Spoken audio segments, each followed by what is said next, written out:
Hello friends, स्वागत है आपके अपने यूट्यूब चैनल श्लोक स्टडी क्लासेस में। तो आज की वीडियो होने वाली है आपके लिए बहुत ही ज़्यादा इम्पोर्टेंट, क्योंकि आज की क्लास में आपके लिए लेकर आए हैं क्लास 12th की फिजिक्स के मोस्ट 100 MCQ टाइप प्रश्न।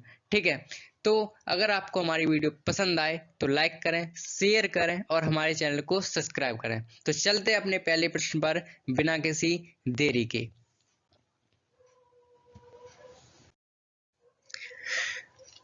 तो हमारा पहला प्रश्न है कि एक आवेशित चालक के किसी बिंदु पर विद्युतीय क्षेत्र की तीव्रता होती है। विद्युत क्षेत्र की तीव्रता होती है। तो ऑप्शन नंबर ए हमारा 0, ऑप्शन नंबर बी है सतह के लंबवत होती है, ऑप्शन नंबर बी है सतह के स्पर्शीय होता है, ऑप्शन नंबर डी है सतह 45 डिग्री से पर यानी 45 डिग्री पर होता है। ठीक है, तो हमारा क्या पूछा था, हमसे पूछा है कि एक आवेशित चालक के किसी बिंदु पर विद्युतीय क्षेत्र की तीव्रता होती है। ठीक है, तो हमारा राइट आंसर है ऑप्शन नंबर बी, सतह के लंबवत होती है। तो हमारी विद्युत क्षेत्र की तीव्रता कैसी होती है? सतह के लंबवत होती है। आगे बढ़ते हैं अगले प्रश्न की तरफ। तो हमारा अगला प्रश्न है कि निम्नलिखित में से कौन सदिश राशि है?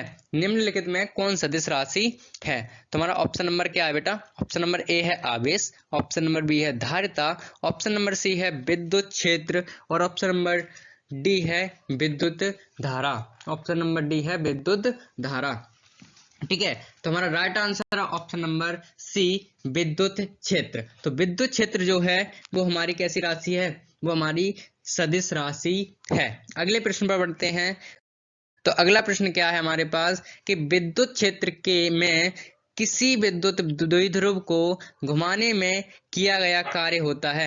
यानी कि किसी विद्युत क्षेत्र में हम विद्युत द्विध्रुव को घुमाने में किया गया कार्य क्या होता है? तो ऑप्शन नंबर ए है W बराबर PE 1 minus cos theta, option number B है W बराबर PE tan theta, option number C है W बराबर PE sec theta, option number D है NOT यानी कि नन ऑफ दीज। ठीक है, तो हमारा राइट आंसर है ऑप्शन नंबर ए, W बराबर PE 1 माइनस कॉस थीटा। तो देखिए विद्युत द्विध्रुव को जब हम विद्युत क्षेत्र में घुमाते हैं तो हमारा काम करता है क्या क्या काम होता है कि W बराबर PE 1 माइनस कॉस थीटा। अगले प्रश्न पर बढ़ते हैं। अगला प्रश्न क्या है कि कूलम बल है। ठीक है, ये कूलम बल है। ठीक है, ये प्रिंट मिस्टेक है, कोई दिक्कत नहीं है। आप हमारी बात पर ध्यान दीजिए कि ये पूछ रहे हैं कि कूलम बल है। ठीक है, तो ऑप्शन नंबर ए है केंद्रीय बल, ऑप्शन नंबर बी है विद्युत बल, ऑप्शन नंबर सी है दोनों, ऑप्शन नंबर डी है इनमें से कोई नहीं। तो हमारा राइट आंसर है ऑप्शन नंबर सी, दोनों। तो हमारा जो कूलम का बल है वो केंद्रीय और विद्युत बल दोनों है। ठीक है, आगे बढ़ते हैं अगले प्रश्न। तो हमारा अगला प्रश्न है कि एक कूलम आवेश बराबर होता है। तो ऑप्शन नंबर ए है 3 × 10⁹ ESU, ऑप्शन नंबर बी है 9 × 10⁻9 ESU, ऑप्शन नंबर सी है 8.85 × 10⁻−12 ESU, ऑप्शन नंबर डी है इनमें से कोई नहीं। तो हमारा राइट आंसर है ऑप्शन नंबर ए, 3 × 10⁹9 ESU। ठीक है, यानी कि एक कूलम आवेश हमारा बराबर होता है 3 × 10⁹9 ESU। आगे अगला प्रश्न है कि आवेश के पृष्ठ घनत्व का मात्रक होता है। आवेश के पृष्ठ घनत्व का मात्रक हमसे पूछा गया है। ऑप्शन नंबर ए है कूलम प्रति metre square, option number B है न्यूटन प्रति मीटर, ऑप्शन नंबर सी है कूलम प्रति मीटर, ऑप्शन नंबर डी है कूलम मीटर। तो हमारा राइट आंसर है option number A, coulomb metre square यानी कि कूलम प्रति मीटर स्क्वायर। ठीक है, यानी कि आवेश के पृष्ठ घनत्व का मात्रक होता है हमारा कूलम प्रति मीटर स्क्वायर। आगे बढ़ते हैं अगले प्रश्न की तरफ। तो अगला प्रश्न हमारे पास है, जब किसी वस्तु को आवेशित किया जाता है तो उसका द्रव्यमान ऑप्शन नंबर ए है बढ़ता है, ऑप्शन नंबर बी है घटता है, ऑप्शन नंबर सी है अचर रहता है, ऑप्शन नंबर डी है बढ़ या घट सकता है।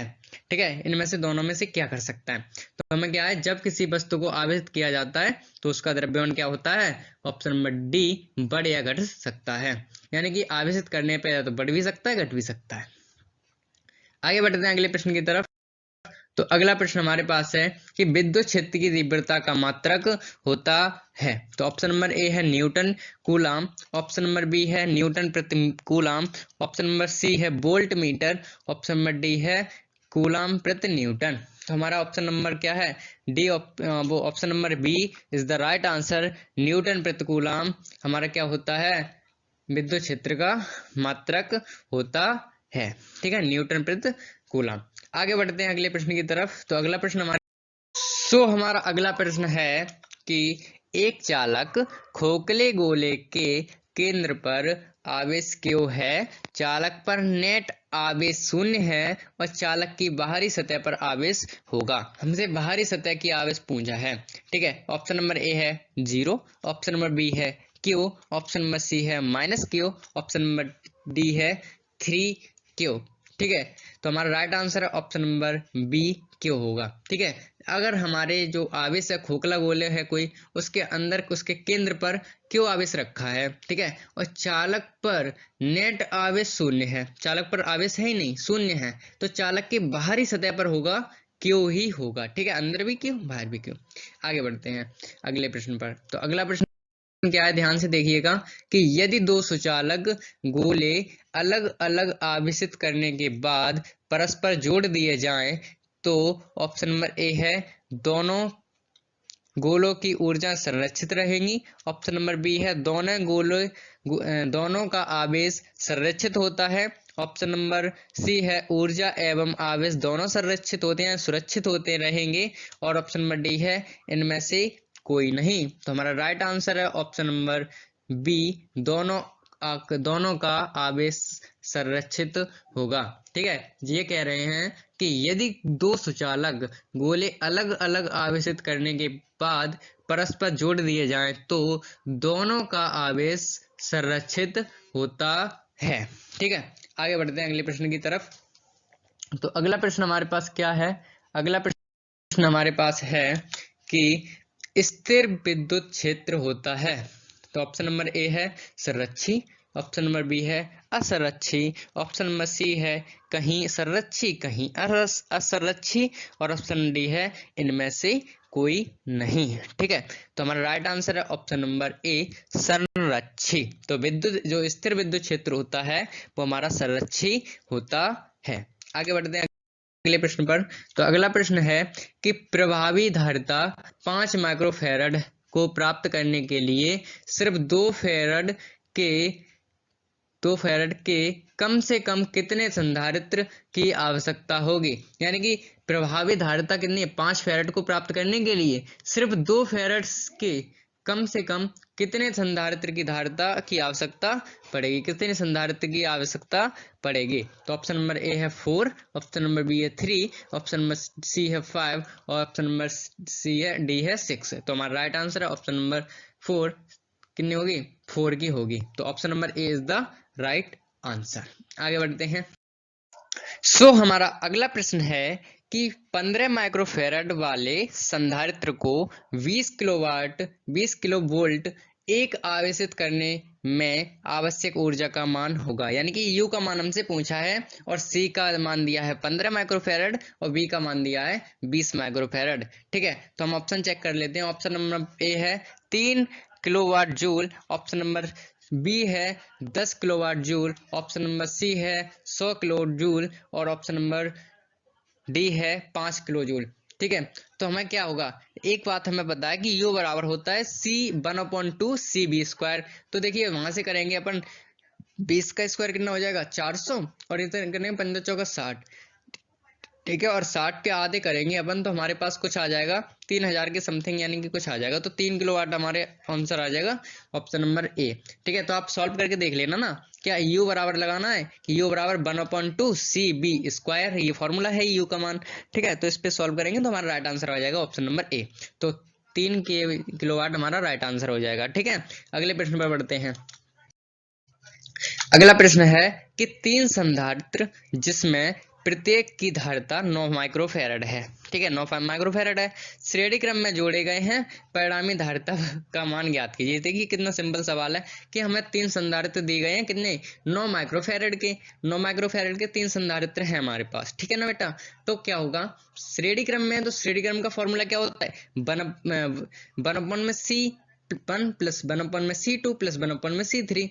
तो 9 9 9 3 तो हर में आ गए 9, ऊपर आ जाएंगे 3/9, यानी कि उल्टे हो गए 9/3, यानी कि 3 से कट जाएंगे, 3 3 9, तो 3 इसका राइट आंसर आ जाएगा। ठीक है, तो हमारा राइट आंसर क्या होगा, ऑप्शन नंबर ए है 3 माइक्रोफैरड, ऑप्शन नंबर बी है 27 माइक्रोफैरड, ऑप्शन नंबर सी है 9 माइक्रोफैरड, ऑप्शन नंबर डी है 18 माइक्रोफैरड। तो हमें पता है राइट आंसर ऑप्शन नंबर ए होने वाला है, क्योंकि 3 माइक्रोफैरड हमारा पास राइट आंसर है। ठीक है, इसे आप सॉल्व करना, बहुत ही अच्छा प्रश्न है और सरल सा भी है। क्या करना है आपको, 3 संधारित्र में दिए गए हैं, जिनकी धारिताएं दी गई हैं साथ साथ क्या 9 9 9 और श्रेणी क्रम में है। ठीक है, फॉर्मूला में पता ही है, कर लेना सॉल्व, तुल्य धारिता निकालनी है। अगले प्रश्न पर बढ़ते हैं। अगला प्रश्न क्या है हमारे पास, देखिए अगला प्रश्न है, यदि दो आवेशों की मूल बिंदु से दूरी बढ़ा दें। ठीक है, यदि दो आवेशों की मूल बिंदु से दूरी अगर बढ़ा दें, हम बढ़ा दी जाए, तो आवेश के बीच विद्युतीय बल यानी कि विद्युत बल का मान होगा, ऑप्शन नंबर ए है बढ़ जाएगा क्या, ऑप्शन नंबर बी घट जाएगा क्या, ऑप्शन नंबर सी है अपरिवर्तित रहेगा, ऑप्शन नंबर डी है बढ़ भी सकता है या फिर घट भी सकता है। तो हमारा राइट आंसर होने वाला है ऑप्शन नंबर बी, घट जाएगा। ठीक है, क्या हो जाएगा बेटा, घट जाएगा। ठीक है, तो अगर हम मूलों की दूरी बढ़ा देते हैं तो हमारी विद्युत बल घट जाएगा, ऑब्वियस सी बात है। आगे बढ़ते हैं। अगला प्रश्न क्या है हमारे पास कि विद्युत फ्लक्स का मात्रक होता है। विद्युत फ्लक्स का मात्रक क्या होता है ये हमें पता है, बताना है। Option number A weber, option number B है न्यूटन मीटर स्क्वायर पर कूलम इनवर्स, यानी कि कूलम की पावर माइनस के 1 इनवर्स कर दें उसे। ऑप्शन नंबर सी है न्यूटन प्रति मीटर, ऑप्शन नंबर डी है मीटर स्क्वायर प्रति सेकंड। ठीक है, तो हमारा राइट आंसर है option number B, newton metre square यानी कूलम स्क्वायर। ठीक है, ये हमें हमारे पास राइट आंसर है। आगे बढ़ते हैं। अगले प्रश्न हमारा क्या है, अगला प्रश्न है, यदि 2 कूलम आवेश को एक बिंदु से दूसरे बिंदु तक ले जाने में 20 जूल कार्य करना पड़ता है, तो उसके बीच विभवांतर का मान हमें ज्ञात करना है। विभवांतर का मान ज्ञात करिए। तो हमारा ऑप्शन चेक कर लेते हैं। ऑप्शन है 10, ऑप्शन नंबर बी है 15, ऑप्शन नंबर डी है 21, ऑप्शन नंबर डी है 12, सी है 21। ठीक है, तो हमें क्या पूछा, विभवांतर तो वोल्ट होगा, 10 वोल्ट होगा, 15 वोल्ट होगा, 21 वोल्ट होगा या फिर 12 वोल्ट होगा। तो हमें पता है कि हमें क्यू का मान दे रखा है 20 कूलम और इधर डब्ल्यू का मान दे रखा है, सॉरी क्यू का मान दिया है हमें 2 कूलम और डब्ल्यू का मान दिया कितना 20 जूल। ठीक है, और V, तो V बराबर क्या होता है डब्ल्यू अपॉन में क्यू, तो क्यू का मान तो है ही, तो 10 इज द राइट आंसर, क्योंकि 20 के पाड़े में 2 के पाड़े में 20 10 बार में आ जाएंगे, तो option number A is the right answer. Formula हमारा है ना डब्ल्यू अपॉन में V बराबर डब्ल्यू अपॉन में क्यू, वही वाला लगाया यहाँ पर। ठीक है, ये सॉल्व करना आप खुद से। ठीक है, तो हमारा ए इज द राइट आंसर, यानी कि 10 आ जाएगा। आगे बढ़ते हैं। अगला प्रश्न है कि दो विद्युत क्षेत्र रेखाएं एक दूसरे को किस कोण पर काटती हैं। दो विद्युत क्षेत्र रेखाएं एक दूसरे को किस कोण पर काटती हैं। ऑप्शन नंबर ए है 90, ऑप्शन नंबर बी है 45 डिग्री पर, ऑप्शन नंबर सी है 30 डिग्री और ऑप्शन नंबर नहीं काटती हैं। तो हमारा राइट आंसर है ऑप्शन नंबर डी, नहीं काटती हैं। ये बात तो हमें बताने की जरूरत ही नहीं थी कि विद्युत बल रेखाएं आपस में कभी काटती ही नहीं है। ठीक है, आगे बढ़ते हैं। कॉन्सेप्ट है बेटा, ये ध्यान रखना। अगर अगला प्रश्न हमारे पास क्या है, देखिए कि धातु का परावैद्युतांक होता है। धातु का परावैद्युतांक क्या होता है, तो ऑप्शन नंबर ए है 1, ऑप्शन नंबर बी है इन्फिनिटी, ऑप्शन नंबर सी है 0, ऑप्शन नंबर डी है -1। ठीक है, तो हमारा राइट आंसर है ऑप्शन नंबर बी, इन्फिनिटी। धातु का परावैद्युतांक इन्फिनिटी होता है। आगे बढ़ते हैं, अगले प्रश्न पर चलते हैं। तो अगला प्रश्न हमारे पास है, विद्युतीय क्षेत्र का विमीय सूत्र होता है। विद्युत क्षेत्र का विमीय सूत्र क्या होता है। ऑप्शन नंबर ए है MLT टी की पावर -3 ए की पावर -1, ऑप्शन नंबर बी है ML2 टी ए की पावर -1, ऑप्शन नंबर सी है MLT स्क्वायर यानी कि टी की पावर 2 और ए, ऑप्शन नंबर डी है MLT ए की पावर -2। तो हमारा राइट आंसर है ऑप्शन नंबर ए, MLT की पावर -3 a -2। ठीक है, तो आगे बढ़ते हैं अगले प्रश्न पर। तो अगला प्रश्न हमारे पास क्या है कि द्रव की एक बूंद को आवेशित करने पर सिकुड़ने की प्रवृत्ति है। ठीक है, तो ऑप्शन नंबर ए है बढ़ती है, ऑप्शन नंबर सी है बी है घटती है, ऑप्शन नंबर सी है अपरिवर्तित रहती है, ऑप्शन नंबर डी है इनमें से कोई नहीं। तो हमारा राइट आंसर है ऑप्शन नंबर बी घटती है। ठीक है, आगे बढ़ते हैं अगले प्रश्न पर। तो अगला प्रश्न हमारे पास क्या है कि एक बंद पृष्ठ के अंदर एक विद्युत द्विध्रुव स्थित है, वह पृष्ठ से निर्गत कुल विद्युत फ्लक्स होगा।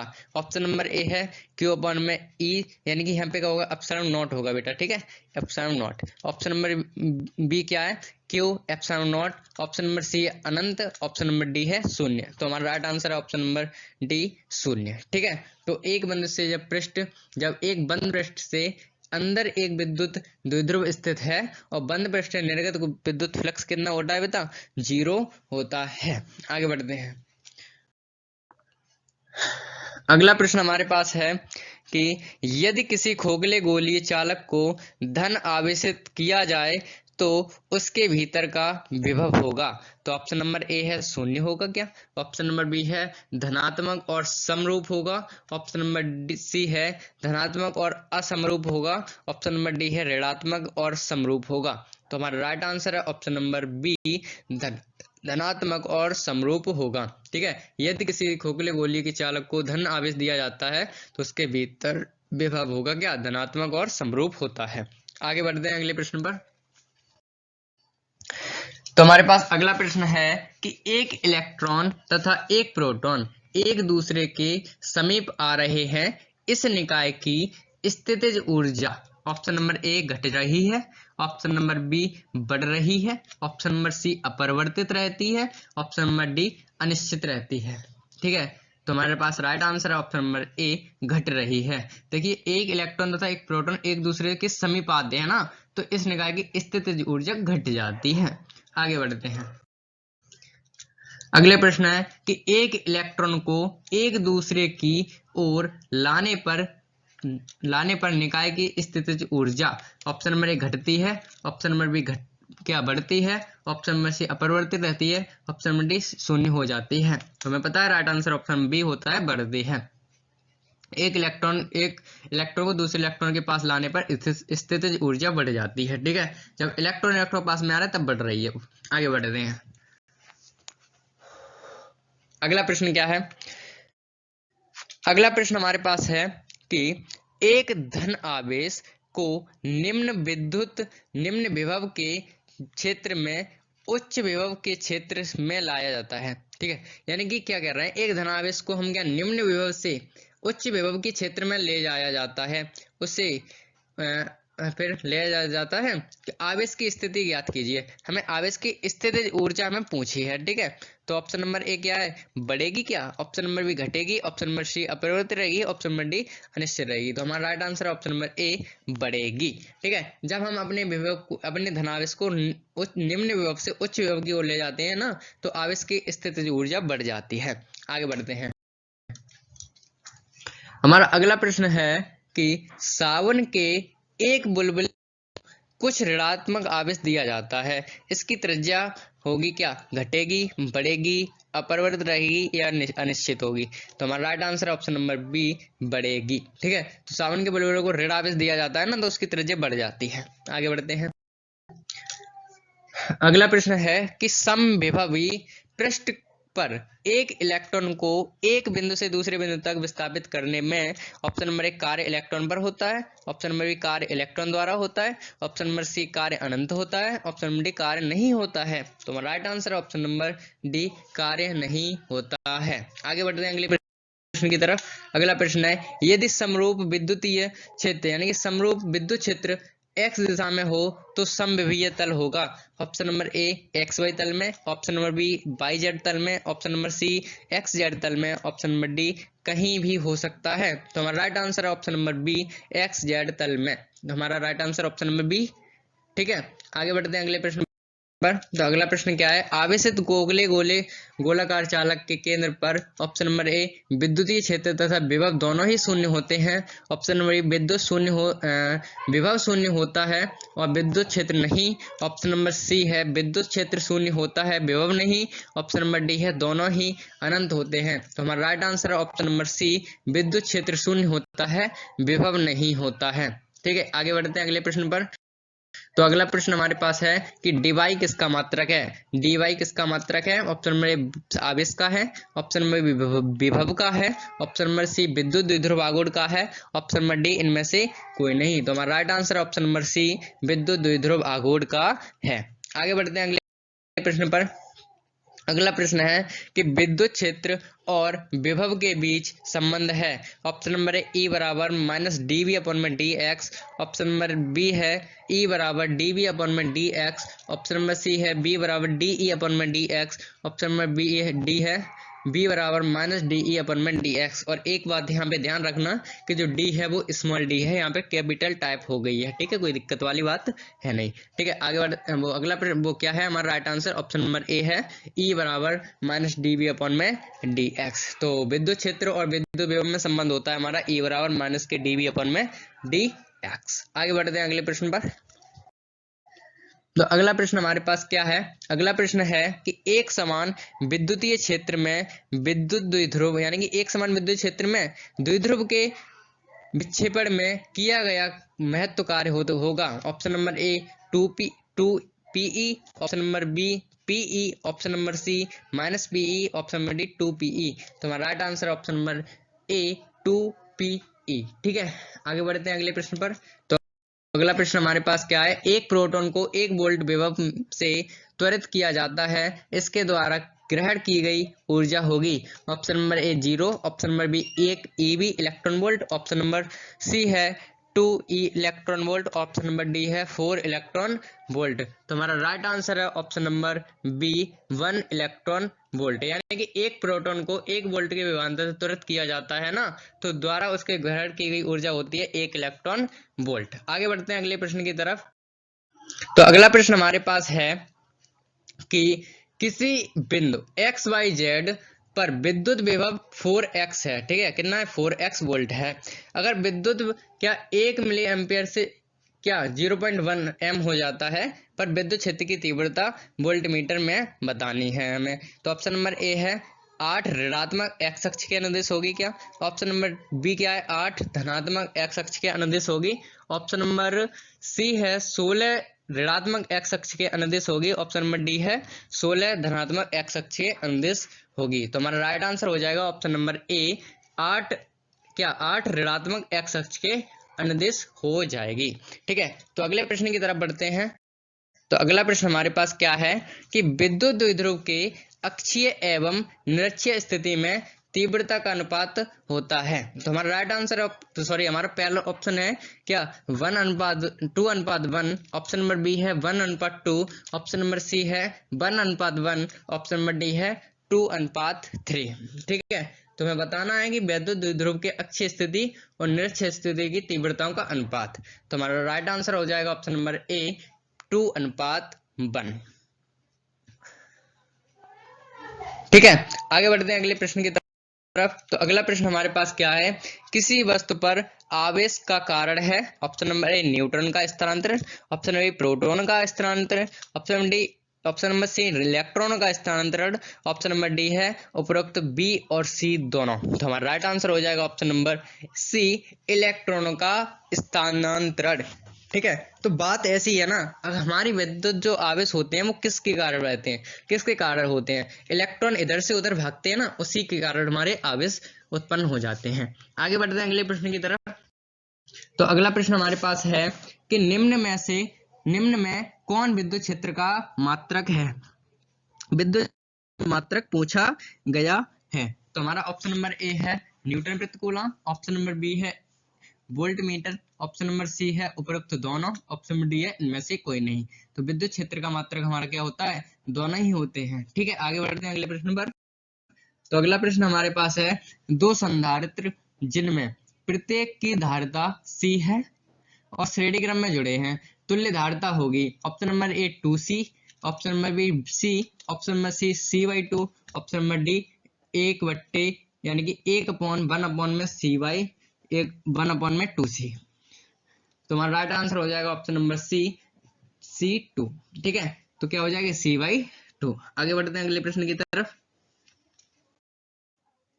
अगला प्रश्न है कि यदि कई संधारित्र उपलब्ध हों तो उनके समूह से उच्चतम धारिता प्राप्त करने के लिए उन्हें जोड़ना चाहिए। ऑप्शन नंबर ए श्रेणी क्रम में, ऑप्शन नंबर बी समांतर क्रम में, ऑप्शन नंबर सी है मिश्रित क्रम में, और ऑप्शन नंबर डी है इनमें से कोई नहीं। तो हमारा राइट आंसर है ऑप्शन नंबर डी, इनमें से कोई नहीं।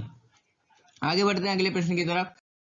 अगला प्रश्न हमारे पास है कि विद्युत विभव का मात्रक है। ऑप्शन नंबर ए है जूल प्रति coulomb, joule coulomb, option number B है न्यूटन प्रति कूलम, ऑप्शन नंबर सी है जूल प्रति कूलम, ऑप्शन नंबर डी है कूलम प्रति जूल। तो हमारा राइट आंसर है ऑप्शन नंबर सी जूल प्रति कूलम। ठीक है, आगे बढ़ते हैं अगले प्रश्न की तरफ। तो अगला प्रश्न हमारे पास है 1 इलेक्ट्रॉन वोल्ट का मान होता है। Option number A 1.6 × 10⁻18 joule, option number B है 2.6 × 10⁻19 जूल, ऑप्शन नंबर सी है 1.6 × 10⁻19 जूल, ऑप्शन नंबर डी है 1.6 × 10⁻18 जूल। तो हमारा राइट आंसर है ऑप्शन नंबर सी 1.6 × 10⁻19 जूल होता है 1 इलेक्ट्रॉन वोल्ट का मान। आगे बढ़ते हैं अगले प्रश्न पर। तो अगला प्रश्न है कि विभव प्रवणता की इकाई होती है। विभव प्रवणता की इकाई क्या होती है? ऑप्शन नंबर ए है वोल्ट प्रति मीटर, ऑप्शन नंबर बी है न्यूटन प्रति मीटर, ऑप्शन नंबर सी है volt coulomb, option number D है न्यूटन मीटर। तो हमारा राइट आंसर हो जाएगा क्या? ऑप्शन नंबर ए वोल्ट प्रति मीटर, यानी कि विभव प्रवणता की इकाई होती है क्या? वोल्ट प्रति मीटर। हमारा अगला प्रश्न है क्या? अगला प्रश्न क्या है बेटा हमारे पास? अगला प्रश्न है कि एक समान विद्युत क्षेत्र E में रखे विद्युत द्विध्रुव P को 90 डिग्री घुमाने में किया गया कार्य होगा।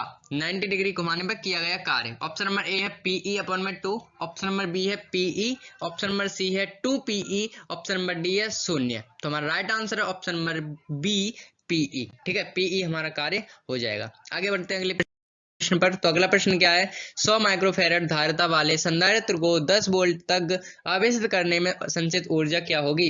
वही लगाना है हमें U बराबर 1/2 CV²। तो V हमारा हो जाएगा 100 और इधर क्या है सी हमारे पास है 100 और ऑप्शन नंबर चेक कर लेते हैं। ऑप्शन नंबर 1 है 2 जो कि क्या है 5 × 10⁻³ जूल, ऑप्शन नंबर बी है 0.5 × 10⁻³ जूल, ऑप्शन नंबर सी है 0.5 जूल, ऑप्शन नंबर डी है 5.0 जूल। तो हमारा राइट आंसर हो जाएगा ऑप्शन नंबर ए, क्या हो जाएगा बेटा 0. यानी कि 5 × 10⁻³ जूल। तो हमारा राइट आंसर हो जाएगा ऑप्शन नंबर ए। आगे बढ़ते हैं अगले प्रश्न पर। तो अगला प्रश्न हमारे पास है क्या हम किसी 1 फैराड धारिता वाले चालक को किसी अलमारी तथा कमरे में रख सकते हैं क्या? ऑप्शन नंबर ए है हाँ, ऑप्शन नंबर बी नहीं, ऑप्शन बी कह नहीं सकते, ऑप्शन नंबर डी इनमें से कोई नहीं। तो हमारा right answer option number B नहीं। ठीक है, अगले प्रश्न पर बढ़ते हैं। अगला प्रश्न हमारे पास है कि किसी चालक तार का क्षेत्रफल बढ़ाने पर उसका विशिष्ट प्रतिरोध या प्रतिरोधकता में परिवर्तन होता है। ऑप्शन नंबर ए बढ़ता है, ऑप्शन नंबर बी घटता है, ऑप्शन नंबर सी नियत रहता है, ऑप्शन नंबर डी 0। तो हमारा राइट आंसर हो जाएगा ऑप्शन नंबर ए बढ़ता है। आगे बढ़ते हैं अगले प्रश्न पर। तो हमारे पास अगला प्रश्न है, क्या है अगला प्रश्न कि 15 मीटर लंबे एक 6 × 10⁻7 मीटर परिच्छेद क्षेत्रफल वाले तार में नगण्य धारा प्रवाहित करने पर तार का प्रतिरोध 5 प्रतिरोध क्या है 5 ओम मापा गया। प्रायोगिक ताप यानी कि प्रयुक्त ताप पर तार के पदार्थ का विशिष्ट यानी कि प्रतिरोधकता ज्ञात हमें करनी है। तो हमारा ऑप्शन नंबर ज्ञात इसका हम क्लास में करा चुके हैं ना, तो ये डायरेक्ट ही कर लेते हैं। ठीक है, क्या हो जाएगा 2 × 10⁻9 ओम मीटर। ऑप्शन नंबर बी है क्या 3 × 10⁻10 माइनस के 10 पावर है। ऑप्शन नंबर 3 है क्या 3 इंटू 10 टू द पावर के माइनस के 9। ऑप्शन नंबर सी है 2 into 10 to the power minus के 7 ओम मीटर। तुम्हारा राइट आंसर हो जाएगा option number D 2 into 10 to the power minus के 7 ओम मीटर। ठीक है, आगे बढ़ते हैं अगले प्रश्न पर। तो अगला प्रश्न है विद्युत शक्ति, विद्युत धारा तथा विद्युत विभवांतर में संबंध होते हैं। ऑप्शन नंबर ए P बराबर V I. Option number B क्या है P बराबर V I. Option number A था क्या हमारा P बराबर वी अपन में आई था। ठीक है, और ऑप्शन नंबर बी है P बराबर वी आई और ऑप्शन नंबर सी है I बराबर P V. Option number D है I बराबर पी वी टू। तो हमारा राइट आंसर हो जाएगा ऑप्शन नंबर बी P बराबर वी आई। ठीक है, आगे बढ़ते हैं अगले प्रश्न पर। तो अगला प्रश्न हमारे पास है कि विद्युत वाहक बल की इकाई होती है। तो विद्युत वाहक बल की इकाई होती है ऑप्शन नंबर ए है volt. Option number B watt. Option number C newton. Option number D joule. हमारा right answer option number A volt. तो विद्युत वाहक बल की इकाई वोल्ट होती है। आगे बढ़ते हैं अगले प्रश्न पर। तो अगला प्रश्न है कि विद्युत अपघटन की सुंदरता बढ़ाने पर क्या विद्युत सेल के आंतरिक प्रतिरोध में परिवर्तन होता है। ऑप्शन नंबर ए बढ़ता है। ऑप्शन नंबर बी घटता है। ऑप्शन नंबर सी नियत रहता है। ऑप्शन नंबर डी शून्य। तो हमारा राइट आंसर हो जाएगा ऑप्शन नंबर ए बढ़ता है। आगे बढ़ते हैं अगले। तो अगला प्रश्न है हमारे पास कि किरचॉफ का दूसरा नियम किस संरक्षण पर आधारित है। ऑप्शन नंबर ए आवेश के। ऑप्शन नंबर बी संवेग के। ऑप्शन नंबर बी सी ऊर्जा के। ऑप्शन नंबर डी इनमें से कोई नहीं। तो हमारा right answer option number C ऊर्जा के। तो किरचॉफ का जो दूसरा नियम है वो ऊर्जा संरक्षण के नियम पर आधारित है। आगे बढ़ते हैं अगले प्रश्न पर। तो अगला प्रश्न है हमारे पास 5 ओम प्रतिरोध के एक तार से जिसका विभवांतर 7 वोल्ट है 20 मिनट तक धारा प्रवाहित की है उत्पन्न ऊष्मा हमसे पूछी गई है। और ये प्रश्न बहुत ही अच्छी तरह हम करा चुके हैं। ऑप्शन नंबर ए है हमारे पास 2800 सेल। ऑप्शन नंबर बी है क्या क्या ऊष्मा मुझे 2800 केल्विन। ऑप्शन नंबर बी है 2000 केल्विन। ऑप्शन नंबर सी है 1200 केल्विन। ऑप्शन नंबर डी है 2100 केल्विन। तो हमारा राइट आंसर हो जाएगा ऑप्शन नंबर ए 2800 केल्विन। आगे बढ़ते हैं अगले प्रश्न पर। तो अगला प्रश्न है हमारे पास स्विच ऑन करने के बाद एक इलेक्ट्रॉनिक बल्ब का ताप क्या होता है। ऑप्शन नंबर ए बढ़ता है। ऑप्शन नंबर बी प्रथमतः घटता है फिर बढ़ता है। पहले वो घटता है फिर बढ़ता है ये कह रही है। ऑप्शन नंबर सी में कह रहे हैं कि पहले बढ़ता है फिर घटता है। ऑप्शन नंबर डी में कह रहे हैं पहले बढ़ता है और तब स्थिर हो जाता है। तो हमारा राइट आंसर हो जाएगा ऑप्शन नंबर डी पहले बढ़ता है और फिर स्थिर हो जाता है। ठीक है, आगे बढ़ते हैं। अगला प्रश्न हमारे पास है कि यदि विद्युत बल्ब में धारा 3% से बढ़ाई जाती है तो समान प्रतिरोध पर उसकी शक्ति बढ़ेगी। ऑप्शन नंबर ए बाई यानी कि किसके द्वारा बाई बी वाई यानी कि बाई 6%, बाई 10% और बाई 3% और ऑप्शन में क्या 12%। तो हमारा राइट आंसर हो जाएगा भाई 6% यानी कि option number A is the right answer. आगे बढ़ते हैं अगले प्रश्न पर। तो अगला प्रश्न हमारे पास है व्हीट स्टोन ब्रिज से तुलना किया जाता है। ऑप्शन नंबर ए क्या है प्रतिरोधों का। ऑप्शन नंबर बी है संधारिताओं का। ऑप्शन नंबर सी है सभी का। ऑप्शन नंबर डी है एनओडी यानी कि नॉन यानी कि किसी का भी नहीं। तो हमारा राइट आंसर ऑप्शन नंबर ए प्रतिरोधों का। व्हीट स्टोन ब्रिज से हम प्रतिरोधक की तुलना करते हैं। आगे बढ़ते हैं अगले प्रश्न पर। तो अगला प्रश्न हमारे पास है कि 1 किलोवाट किसके बराबर है। ऑप्शन नंबर ए है 3.6 into 10 to the power minus क्या है 3.6 into 10 to the power 6 joule. Option number B है 10 to the power 5 joule. Option number C है 3.6 into 10 to the power minus के 4 जूल। ऑप्शन नंबर डी है एनओडी यानी कि इनमें से कोई नहीं। तो हमारा right answer option number A है 3.6 इंटू 10 टू द पावर के 6 जूल। ठीक है, आगे बढ़ते हैं अगले प्रश्न पर। तो अगला प्रश्न हमारे पास है क्या है कि 100 वाट हीटर के द्वारा उत्पन्न ताप 2 मिनट में कितने के बराबर होगा। ऑप्शन नंबर 4 इंटू 10 की पावर माइनस के 4 इंटू 10 की power 3। Option number B 6 into 10 की power 3। Option number C 10 into 10 की पावर 3। ऑप्शन नंबर 12 इंटू 10 की पावर 3। तो हमारा right answer option number D 12 into 10 की पावर 3। ठीक है, ये सब प्रश्न हम पहले ही करा चुके हैं तो आप देख लेना उनको। ठीक है, आगे बढ़ते हैं अगले प्रश्न पर। तो अगला प्रश्न है कि विद्युत हीटर में किस पदार्थ का व्यवहार किया करता है। जो विद्युत हीटर में किस पदार्थ का व्यवहार यानी कि व्यवहार किया जाता है, यानी कि हमसे पूछा गया है कि आप तांबा का उपयोग करते हैं उसका, कि प्लेटिनम का, कि टंगस्टन का, कि नाइक्रोम का। तो हमें पता है क्या होता है, ऑप्शन नंबर डी होता है सही। तो नाइक्रोम का हम यूज करते हैं किसमें, विद्युत हीटर में। आगे बढ़ते हैं अगले प्रश्न पर। तो अगले प्रश्न क्या है कि हमारे पास 3 बल्ब यानी कि 40 वाट, 60 वाट और 100 वाट के हैं, इनमें से सबसे कम प्रतिरोध किसका होगा।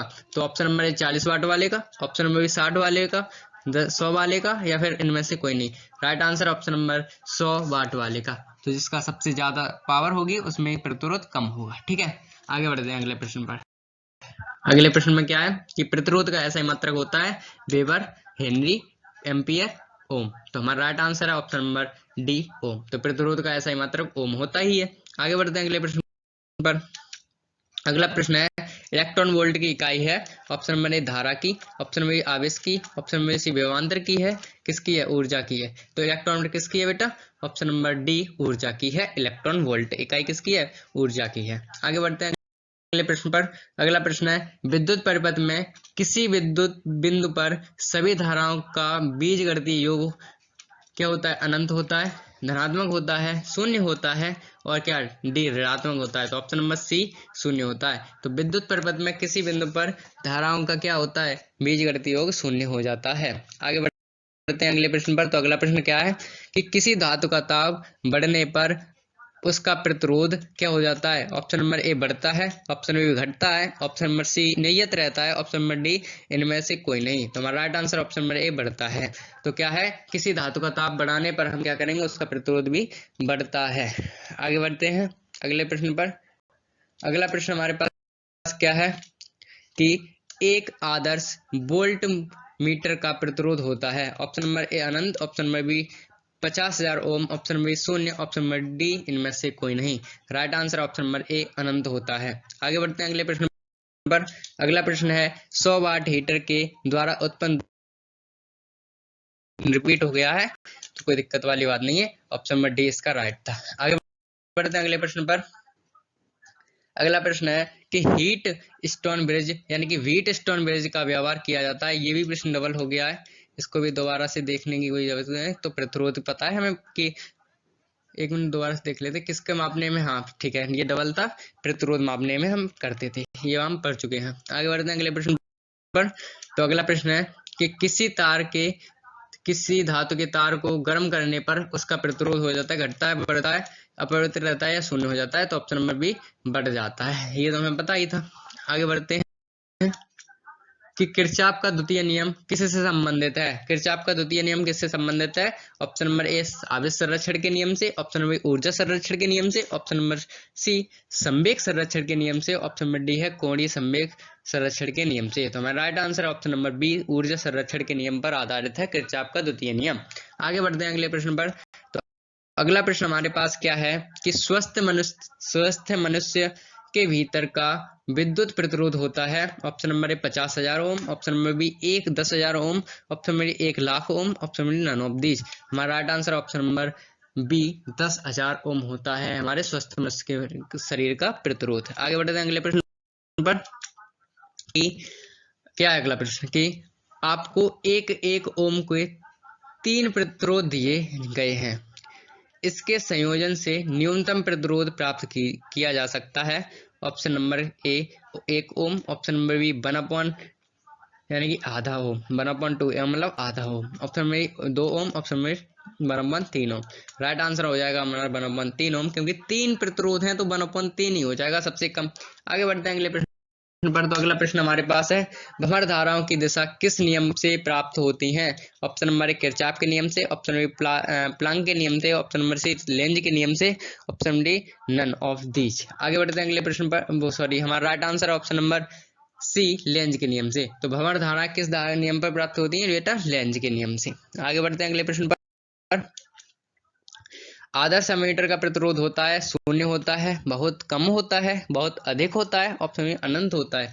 राइट आंसर ऑप्शन नंबर ए शून्य होता है।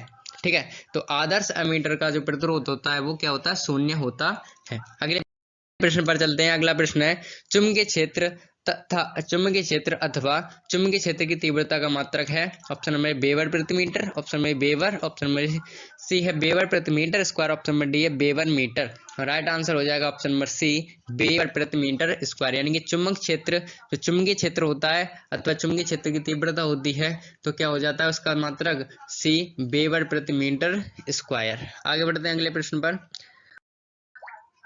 तो अगला प्रश्न है कि एक गतिमान आवेश द्वारा उत्पन्न किया जा सकता है। ऑप्शन नंबर ए है केवल विद्युत क्षेत्र में, ऑप्शन नंबर बी केवल चुंबकीय क्षेत्र में, ऑप्शन नंबर सी ए और बी दोनों में, ऑप्शन नंबर डी इनमें से कोई नहीं। तो हमारा right answer option number C A और बी दोनों ही। आगे बढ़ते हैं अगले प्रश्न पर। अगला प्रश्न है कि एक सीधे लंबे तार से 0 सेंटीमीटर दूरी पर चुंबकीय क्षेत्र की तीव्रता 10⁻6 टेस्ला है। तार में विद्युत धारा का मान होगा। Option number A 1 ampere, option number B 1.5 ampere, option number C 0.1 ampere, option number D 0.15 ampere. Right answer हो जाएगा ऑप्शन नंबर सी 0.1 एम्पियर। आगे बढ़ते हैं अगले प्रश्न पर।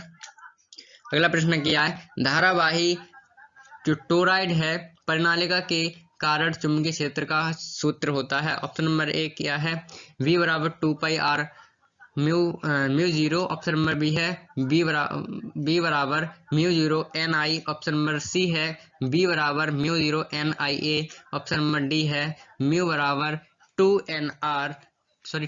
है वो 2πr म्यू जीरो ए। ठीक है, तो राइट आंसर हो जाएगा हमारा ऑप्शन नंबर बी बी बराबर म्यू जीरो एन आई, जहां पर बी हमारा चुंबकीय क्षेत्र है, म्यू हमारा नियतांक है कांस्टेंट है, और एन हमारी फेरों की संख्या और आई हमारी वैद्युत धारा है।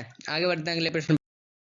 तो हमारा अगला प्रश्न है कि धारामापी को अमीटर में बदलने के लिए धारामापी की कुंडली के किस क्रम में लघु प्रतिरोध लगा देते हैं। ऑप्शन नंबर समांतर क्रम में लगाते हैं, ऑप्शन नंबर श्रेणी क्रम में लगाते हैं, या फिर ऑप्शन नंबर ए सी है ए और बी दोनों में लगाते हैं, ऑप्शन नंबर डी इनमें से कोई नहीं। तो हमारा राइट आंसर है ऑप्शन नंबर ए समांतर क्रम में लगाते हैं। ठीक है, आगे बढ़ते हैं अगले प्रश्न पर। तो अगला प्रश्न है चुंबकीय बल क्षेत्र का मात्रक होता है। तो चुंबकीय बल क्षेत्र उसका मात्रक क्या होता है। Option number A weber, option number B tesla, option number C है गॉस, ऑप्शन नंबर डी है इनमें से कोई नहीं। जो चुंबकीय बल क्षेत्र होता है उसका मात्रक होता है क्या बेटा, ऑप्शन नंबर बी टेस्ला। ठीक है, तो टेस्ला चुंबकीय क्षेत्र का मात्रक होता है। अगले प्रश्न पर बढ़ते हैं। तो अगला प्रश्न हमारे पास है कि किसी ऊर्ध्वाधर तार में विद्युत धारा का प्रवाह नीचे से ऊपर की ओर हो रहा है। यदि किसी इलेक्ट्रॉन पुंज को क्षैतिज तार की ओर भेजा जाए तो उसमें विक्षेपण होगा। ऑप्शन नंबर ए है दाहिनी तरफ, ऑप्शन नंबर बी है ऊपर की ओर, ऑप्शन नंबर सी है नीचे की ओर, और ऑप्शन नंबर डी है बाईं तरफ। ठीक है, बाईं तरफ। तो हमारा राइट आंसर हो जाएगा ऑप्शन नंबर बी ऊपर की ओर। ठीक है, अगले प्रश्न पर बढ़ते हैं। अगला प्रश्न हमारे पास क्या है। अगला प्रश्न है जब किसी अमीटर को शंट किया जाता है तो इसकी सीमा क्षेत्र बढ़ती है, घटती है, स्थिर रहती है, इनमें से कोई नहीं। राइट आंसर हो जाएगा ऑप्शन नंबर ए बढ़ती है। आगे बढ़ते हैं अगले प्रश्न पर। अगला प्रश्न है विद्युत धारा के चुंबकीय प्रभाव की खोज की थी। ऑप्शन नंबर ए एम्पियर ने, ऑप्शन नंबर ऑस्टेड ने, ऑप्शन नंबर सी फ्लेमिंग ने, ऑप्शन नंबर डी फेराडे ने। तो हमारा राइट आंसर हो जाएगा ऑप्शन नंबर बी ऑस्टेड ने। तो विद्युत धारा के चुंबकीय प्रभाव की ऑस्टेड ने खोज की थी। ठीक है ना, अगले प्रश्न पर बढ़ते हैं। अगला प्रश्न हमारे पास है कि त्वरित आवेश उत्पन्न करती है। त्वरित आवेश कौन उत्पन्न करता है। ऑप्शन नंबर ए अल्फा किरण है, ऑप्शन नंबर गामा किरण है, ऑप्शन नंबर सी बीटा किरण है, ऑप्शन नंबर डी विद्युत चुंबकीय तरंग है। तो हमारा राइट आंसर हो जाएगा ऑप्शन नंबर डी विद्युत चुंबकीय तरंग है। आगे बढ़ते हैं अगले प्रश्न पर। अगला प्रश्न है कि 30 डिग्री पर आवेशित कण चुंबकीय क्षेत्र में प्रवेश करता है, उसका पथ हो जाता है वृत्ताकार, हेलिकल, ऑप्शन दीर्घवृत्तीय, ऑप्शन में डी है सीधी रेखा में। तो राइट आंसर हो जाएगा हेलिकल हो जाता है। आगे बढ़ते हैं अगले प्रश्न पर। तो अगला प्रश्न हमारे पास क्या है, एक समान चुंबकीय क्षेत्र उत्पन्न होता है सीधी धारावाही तार से वृत्तीय लूप में धारा के प्रवाह के केंद्र पर, या फिर वृत्तीय लूप में धारा के प्रवाह की उसकी अक्ष पर, ऑप्शन नंबर डी है परिनालिका में धारा के प्रवाह के भीतर। राइट आंसर हो जाएगा ऑप्शन नंबर डी परिनालिका में धारा के प्रवाह से उसके ऊपर। ठीक है, आगे बढ़ते हैं अगले प्रश्न की तरफ। अगला प्रश्न है क्या है कि लॉरेंज बल की दिशा ज्ञात करने का नियम है फ्लेमिंग का बाएं हाथ का नियम, फ्लेमिंग के दाएं हाथ का नियम, मैक्सवेल का दाएं हाथ का नियम, कार्कोइस के नियम और एम्पियर का तैरने का नियम, एम्पियर का नियम कह देते हैं। ठीक है, आगे बढ़ते हैं। वो क्या है हमारा राइट आंसर तो हो जाएगा ऑप्शन नंबर ए फ्लेमिंग का बाएं हाथ का नियम। तो लॉरेंज बल हम ज्ञात कर लेते हैं फ्लेमिंग के बाएं हाथ के नियम से। आगे बढ़ते हैं अगले प्रश्न पर। तो अगला प्रश्न है क्या है हमारे पास, अगला प्रश्न है हमारे पास कि एक तार में विद्युत धारा पश्चिम से पूर्व की ओर प्रवाहित हो रही है जो कि उत्तर की ओर दृष्ट चुंबकीय क्षेत्र में रखा है, तो तार पर कार्यशील बल की दिशा होगी ऑप्शन नंबर ए पूर्व की ओर, पश्चिम की ओर, ऊर्ध्वाधर नीचे की ओर या फिर ऊर्ध्वाधर ऊपर की ओर। तो राइट आंसर हो जाएगा ऑप्शन नंबर डी, ऊर्ध्वाधर ऊपर की ओर हो जाएगी उसकी बल की दिशा। आगे बढ़ते हैं अगले प्रश्न पर। अगला प्रश्न है एक गैल्वेनोमीटर को एमीटर में बदलने के लिए जोड़ा जाता है समांतर क्रम में निम्न प्रतिरोध, श्रेणी क्रम में उच्च प्रतिरोध, श्रेणी क्रम में निम्न प्रतिरोध या समांतर क्रम में उच्च प्रतिरोध। तो राइट आंसर हो जाएगा ऑप्शन नंबर ए समांतर क्रम में निम्न प्रतिरोध। आगे बढ़ते हैं अगले प्रश्न पर। अगला प्रश्न है कि धारावाही वृत्तीय कुंडली के केंद्र पर उत्पन्न चुंबकीय क्षेत्र रहता है ऑप्शन नंबर ए कुंडली के तल में, ऑप्शन नंबर बी कुंडली के तल में के लंबवत, ऑप्शन नंबर सी कुंडली के तल के 45 डिग्री पर, ऑप्शन नंबर डी कुंडली के तल में 180 पर। तो हमारा राइट आंसर हो जाएगा ऑप्शन नंबर बी कुंडली के तल के लंबवत। ठीक है ना, आगे बढ़ते हैं अगले प्रश्न की ओर। अगला प्रश्न है हमारे पास कि एक गैल्वेनोमीटर को वोल्ट मीटर में परिवर्तित किया जाता है ऑप्शन नंबर ए समांतर से उच्च प्रतिरोध, बी श्रेणी में उच्च प्रतिरोध, ऑप्शन नंबर सी श्रेणी क्रम में निम्न प्रतिरोध, ऑप्शन नंबर डी समांतर क्रम में उच्च प्रतिरोध। तो राइट आंसर हो जाएगा ऑप्शन नंबर बी श्रेणी क्रम में उच्च प्रतिरोध। आगे बढ़ते हैं अगले प्रश्न पर। अगला प्रश्न है कि एक वोल्ट मीटर को मापने में एक वोल्ट मीटर को अमीटर में बदला जा सकता है। जो एक वोल्ट मीटर है उसे अमीटर में कैसे बदल सकते हैं, ऑप्शन नंबर ए इसके समानांतर में उच्च प्रतिरोध को जोड़कर, ऑप्शन नंबर बी है इसके श्रेणी क्रम में उच्च प्रतिरोध को जोड़कर, या फिर इसके समांतर क्रम में निम्न प्रतिरोध को जोड़कर, या फिर इसके श्रेणी क्रम में उच्च प्रतिरोध को निम्न प्रतिरोध को जोड़ता है। हमारा right answer option number C हो जाएगा कि इसके समांतर क्रम में हम क्या करेंगे निम्न प्रतिरोध को जोड़ देंगे तो वोल्ट मीटर को एमीटर में बदला जा सकता है। आगे बढ़ते हैं अगले प्रश्न को और। अगला प्रश्न क्या है हमारे पास कि एक लौह चुंबकीय पदार्थ की चुंबकशीलता होती है option number A you, mu क्या है ये, यू क्या होता है, म्यू बड़ी होगी या फिर म्यू एक बड़ा होगा इससे, या फिर बराबर होंगे ये दोनों, या फिर बराबर एक के होंगे। तो राइट आंसर ऑप्शन नंबर ए हो जाएगा कि ये बड़ा हो जाएगा, चुंबकशीलता बड़ी हो जाती है एक से। आगे बढ़ते हैं अगले प्रश्न पर। तो अगला प्रश्न है कि एक जब एमीटर को संट किया जाता है तो इसकी माप सीमा क्या होती है, बढ़ती है घटती है या अपरिवर्तित रहती है या फिर कोई नहीं।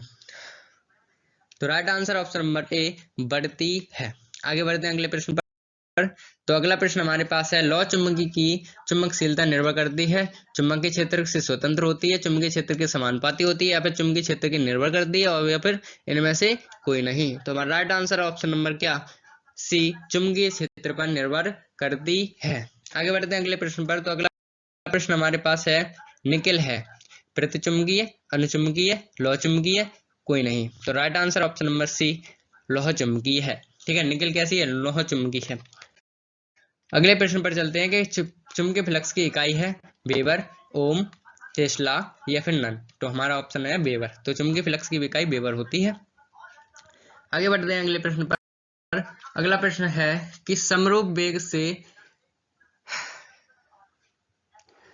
अगला प्रश्न है कि समरूप वेग से चलयमान आवेश उत्पन्न करता है ऑप्शन नंबर क्या है, ए है केवल विद्युत क्षेत्र, ऑप्शन नंबर ए केवल चुंबकीय क्षेत्र, ऑप्शन नंबर सी है विद्युत चुंबकीय क्षेत्र, ऑप्शन नंबर डी इनमें से कोई नहीं। तो right answer option number D चुंबकीय क्षेत्र। तो विद्युत चुंबकीय क्षेत्र उत्पन्न करता है। आगे बढ़ते हैं अगले प्रश्न पर। तो अगला प्रश्न है जब चुंबकीय क्षेत्र की तीव्रता को चौगुना बढ़ा दिया जाता है तो है लटकती हुई सुई को आवर्तकाल होगी ऑप्शन नंबर दोगुना, आधा, 4 गुना या फिर none. Option number A B is the right answer, आधा हो जाएगा। ठीक है, तो क्या होता है ना अगर हम चौगुना करेंगे तो हमारा आवर्तकाल आधा रह जाएगा। आगे बढ़ते हैं अगले प्रश्न पर।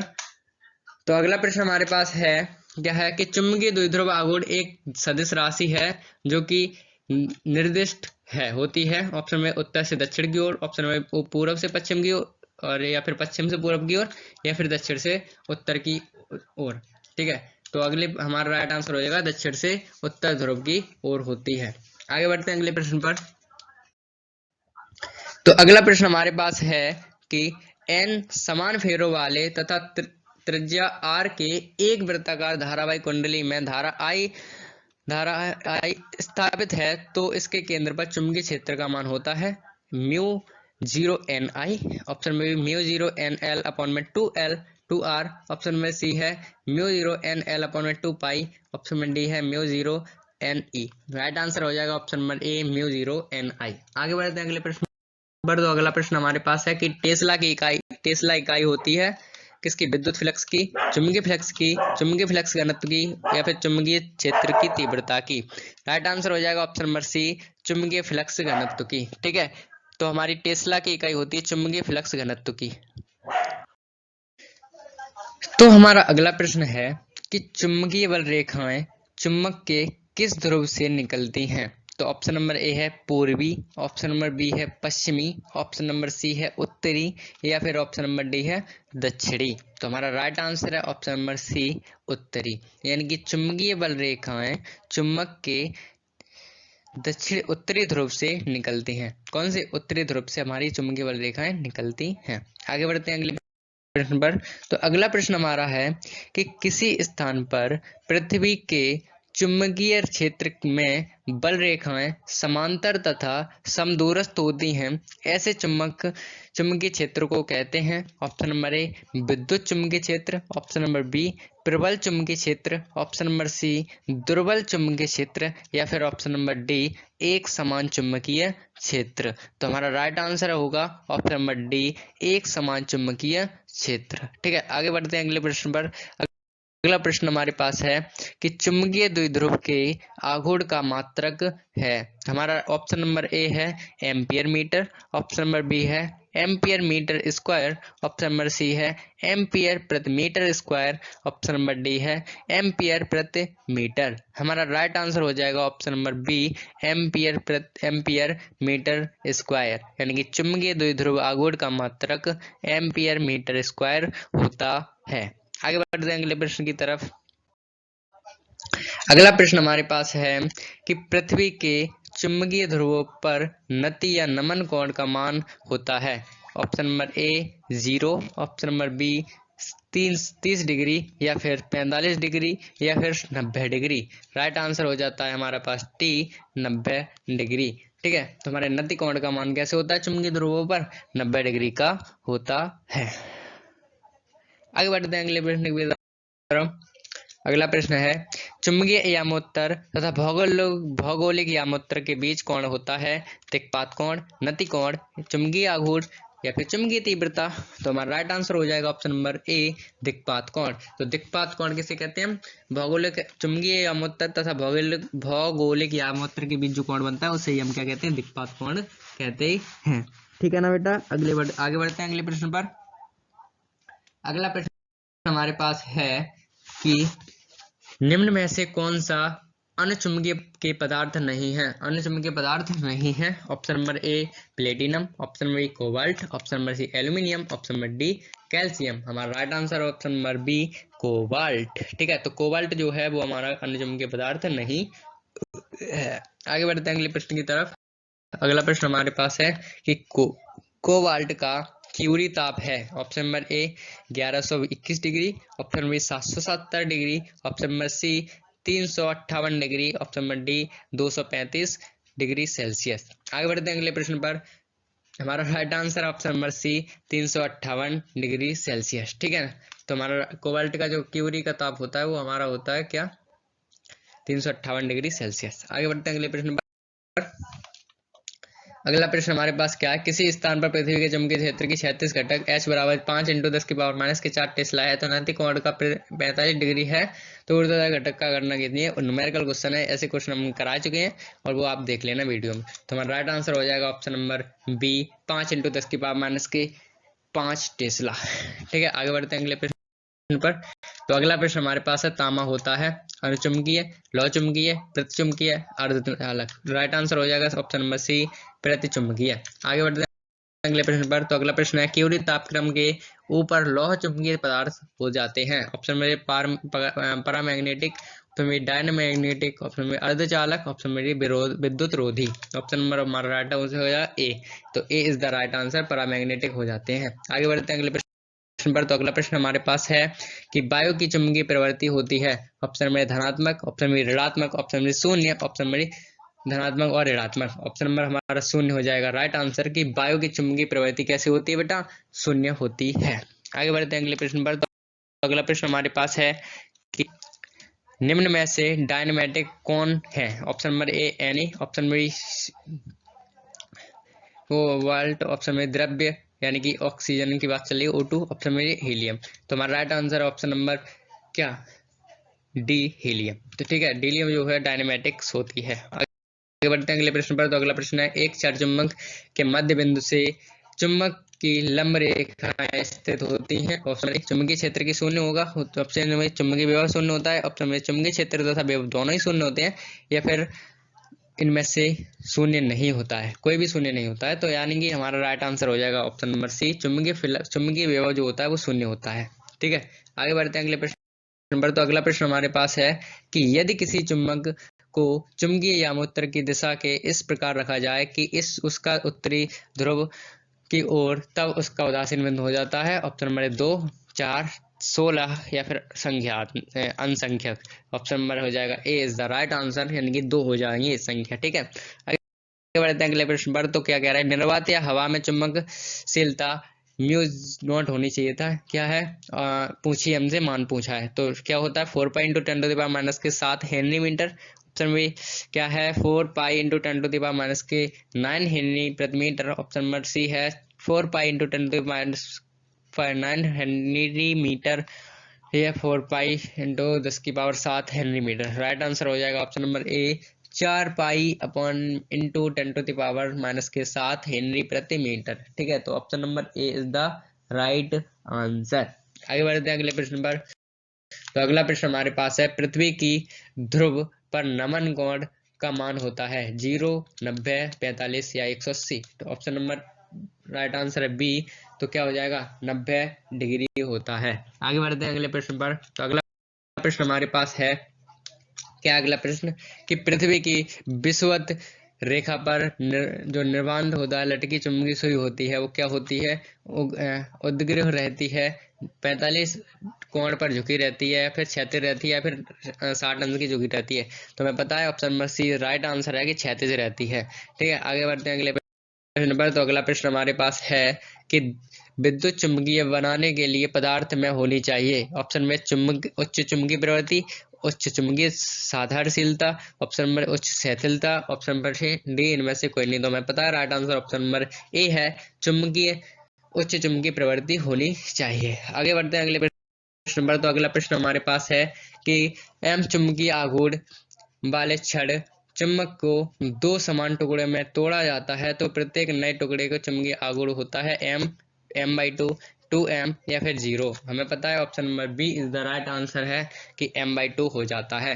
आगे बढ़ते हैं अगले प्रश्न पर। तो अगला प्रश्न है क्या है कि चुंबकीय द्विध्रुव आघूर्ण एक सदिश राशि है जो निर्दिष्ट होती है दक्षिण से उत्तर की ओर, उत्तर से दक्षिण ध्रुव की ओर, पूरब से पश्चिम की ओर, पश्चिम से पूरब की ओर। D is the option number A is the right answer, दक्षिण से उत्तर की ओर होती है। आगे बढ़ते हैं अगले प्रश्न पर। तो अगला प्रश्न है क्या है हमारे पास कि एक तार जिसका चुंबकीय द्विध्रुव m तथा लंबाई l है तो त्रिज्या r है, अर्धवृत्त के जोड़ा जाता है तो द्विध्रुव आघूर्ण क्या होगा। ऑप्शन नंबर ए क्या है m, बी है m/2n, ऑप्शन नंबर सी है m/n, option number D 2n/n। Right answer हो जाएगा ऑप्शन नंबर डी 2m/n। ठीक है, तो right answer option number D. आगे बढ़ते हैं अगले प्रश्न पर। तो अगला प्रश्न है निम्न में से किसकी चुंबकशीलता अधिक होती है, प्रतिचुंबकीय की, अनुचुंबकीय की, लौह चुंबकीय की या फिर अर्धचालक की। Option number A is the right answer, क्या है प्रतिचुंबकीय की जो चुंबकशीलता है वो अधिक होती है। आगे बढ़ते हैं अगले प्रश्न पर। तो अगला प्रश्न है हमारे पास क्या है कि दो समान चुंबक जिनमें प्रत्येक का चुंबकीय आघूर्ण m परस्पर लंबवत रखे जाते हैं, एक क्रॉस चिन्ह लगाए निकाय की परिणामी चुंबकीय आघूर्ण ज्ञात करना है। होगा क्या, 2m होगा, शून्य होगा, रूट में 2m होगा या फिर m। राइट आंसर हो जाएगा सी, रूट में 2m होगा। आगे बढ़ते हैं अगले प्रश्न पर। तो अगला प्रश्न है, एक प्रबल विद्युत चुंबक बनाने के लिए कौन सी वस्तु अधिक उपयुक्त होती है? वायु, तांबे और निकेल का मिश्र, या इस्पात, या फिर नरम लोहा। Option number D is the right answer. नरम लोहा होता है बहुत अधिक क्या प्रबल चुंबक बनाने के लिए, विद्युत चुंबक बनाने के लिए। ऑप्शन नंबर, अब अगले प्रश्न पर चलते हैं। अगला प्रश्न है, द्रव और गैस है, लौह चुंबकीय पदार्थ नहीं है, प्रतिचुंबकीय पदार्थ नहीं है, अनचुंबकीय पदार्थ नहीं है, या फिर निर्वात या के चुंबकीय आधार है। तो option number A is the right answer है कि लौह चुंबकीय पदार्थ वो नहीं है। आगे बढ़ते हैं अगले प्रश्न पर। तो अगला प्रश्न है हमारे पास, क्या है बेटा कि निम्नलिखित में किस धातु की चुंबकीय प्रवृत्ति एक से कम और ऋणात्मक होती है? Option number A ferromagnetic, option B paramagnetic, option B diamagnetic, option B इनमें से कोई नहीं। तो हमारा option number C is the right answer, diamagnetic होती है। आगे बढ़ते हैं अगले प्रश्न पर। तो अगला प्रश्न हमारे पास है कि अनुचुंबकीय पदार्थ की चुंबकीय प्रवृत्ति है। ऑप्शन नंबर ए स्थिर, ऑप्शन नंबर शून्य, ऑप्शन नंबर सी अनंत, ऑप्शन नंबर डी चुंबकीय क्षेत्र पर निर्भर करती है। ऑप्शन नंबर क्या हो जाएगा, ए इज द राइट आंसर, स्थिर होती है। यानी कि अनचुंबकीय पदार्थ जो चुंबकीय प्रवृत्ति होती है वो स्थिर होती है। आगे बढ़ते हैं अगले प्रश्न पर। तो अगला कि चुंबक के दो ध्रुवों के बीच की दूरी को कहते हैं। ऑप्शन में चुंबकीय लंबाई, ऑप्शन में चुंबकीय क्षेत्र, ऑप्शन में चुंबकीय अक्ष, ऑप्शन नंबर डी चुंबकीय आघूर्ण। तो राइट आंसर हो जाएगा ऑप्शन नंबर ए चुंबकीय लंबाई। ठीक है, आगे बढ़ते हैं अगले प्रश्न। हमारा अगला प्रश्न है कि लौह चुंबकीय है सभी तापक्रमों पर, एनडीपी पर, और फिर 770 डिग्री सेल्सियस पर, या फिर 770 डिग्री के तापक्रमों पर के नीचे होता है। तो हमारा right answer option number D 770 degree Celsius के नीचे तापक्रमों पर। ठीक है, ठीक है। तो आज की वीडियो में तो बस इतना ही। मिलते हैं अगली वीडियो में कुछ और मोस्ट आईएमपी प्रश्नों के साथ। तो अगर आपको हमारी वीडियो पसंद आई हो तो लाइक करें, शेयर करें और साथ ही साथ हमारे चैनल को सब्सक्राइब करें। Thank you.